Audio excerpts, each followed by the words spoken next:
નમસ્કાર દર્શક મિત્રો, વડોદરા ટુડે ન્યૂઝમાં આપનું સ્વાગત છે। સમાચારમાં વાત કરીએ તો ગુજરાતમાં દારૂબંધીનો કાયદો કેવો છે પ્રજાને પણ ખબર છે, પોલીસ પ્રશાસનને પણ ખબર છે અને બુટલેગરોને ગુજરાતમાં દારૂબંધીનો કાયદો હોવા છતાં દેશી દારૂ, અંગ્રેજી શરાબ કેવી રીતે વેચવાનો અને કેવી રીતે અંગ્રેજી શરાબના પેટીઓનો જથ્થો સપ્લાય કરવાનો અને કેવી રીતે અંગ્રેજી શરાબના અડ્ડા સુધી પહોંચાડવાનો એ પણ ખૂબ સારી રીતે જાણે છે।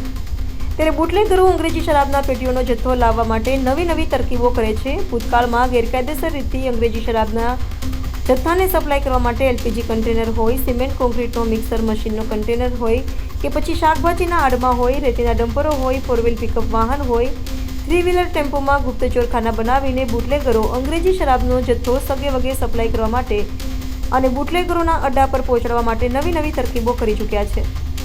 ત્યારે હવે એક નવી તરકીબ જોઈએ। શાતીર બુટલેગરોએ ગેરકાયદેસર રીતથી અંગ્રેજી શરાબના જથ્થા તસ્કરી કરવા માટે સિમેન્ટના પતરાના જથ્થામાં જ સિમેન્ટના પતરા કાપી અંગ્રેજી શરાબના પેટીઓના જથ્થાને સંતાડવા માટેનું કેવું દિમાગ લગાવ્યું।